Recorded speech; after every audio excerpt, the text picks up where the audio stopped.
All right, Rick, we have 4 pretty good games on the schedule this upcoming week, so we'll start there. We'll start in Class 3A. We've got Wimberley, we've got Liberty Hill. Both towns know a lot about state championships. Liberty Hill, of course, won titles in 06 and 07. Wimberley won last year in 2005. But who's going to win this non-district game? Well, I'll tell you who's going to win. It's going to be Liberty Hill. They just pound the ball offensively. They can run through the middle, the slot T offense. 668 yards for Jerry Vance's team last week. They just destroyed Rockdale. Wimberley, ever since they won state, they're good defensively, but they haven't found the pieces on offense. Aiden Mann's their also Texas linebacker, and he's going to have his hands full with that rushing defense. Corey Farrell's leading that rushing offense, over 100 yards in every year. He's reached 100 yards in all 4 games, 10 touchdowns, and as we talked about in the game ball section, Jaden Boatwright's is explosive on offense and defense. He also kicks for them and he's returned a kickoff for a touchdown. So he's going to be a handful, and Corey Farrell, I think that's too much for the Texans to handle. Let's go 5A. We got Hendrickson, we got Cedar Ridge, both 5A newcomers going into that 16 5A. How do you like this one? I love Cedar Ridge, by the way. First year varsity. Todd Ford's the new coach. He was with Todd Dodd, in fact. And they won 58-57 last week in their homecoming, which is kind of odd because they haven't had a graduating class, but they had homecoming. With all that said, I'm taking Hendrickson. Yeah, switching it up. Hendrickson, they're running the ball pretty well, but I'm gonna go with Cedar Ridge.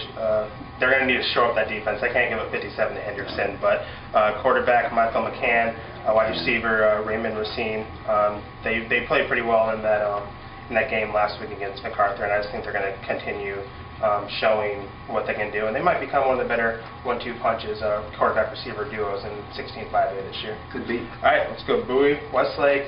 Not a lot of people are used to seeing Westlake 1 and 3, but they are. Bowie's 2 and 2. Are the Bulldogs going to knock Westlake down to 1 and 4? Unfortunately for the Chaparral fans, the answer is yes. Bowie just pounded the ball last week for 350 yards, and Westlake got pounded by A&M Consolidated for about the same. I see 2 teams going in different directions. I see Bowie winning this. Westlake, they've struggled. They've got to figure out their defense. Lance Duran isn't playing football over there anymore, and they've given up at least 35 points in the last game to Temple Consolidated, and it was actually Steele last week. But I'm going to go with them. I think Brandon Box is a good receiver. Jordan Sievert, he's still evolving, but Box is a good weapon for him to use. And Ben Slaughter, their running backs, averaging more than 5 yards a carry. So I think they get on the right path. Their strength of schedule has been better than Bowie. A lot of people Westlake are surprised at the 1 and 3 start, but when you're playing those teams, plus Cedar Park, who they beat to open the season, 1 and 3 is possible. So I think they go 2 and 3.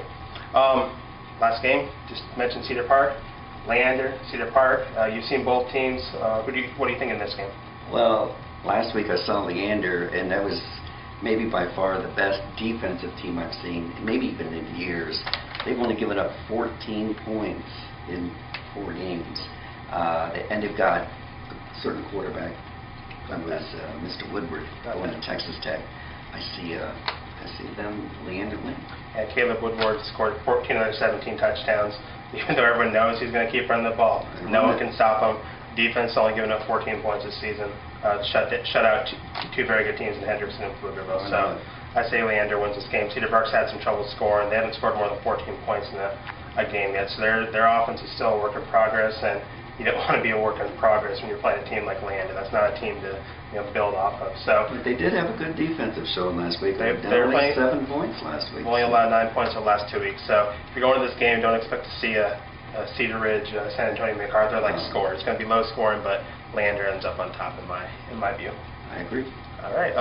Check back the newspaper over the weekend and see how we did, and we'll see you next week.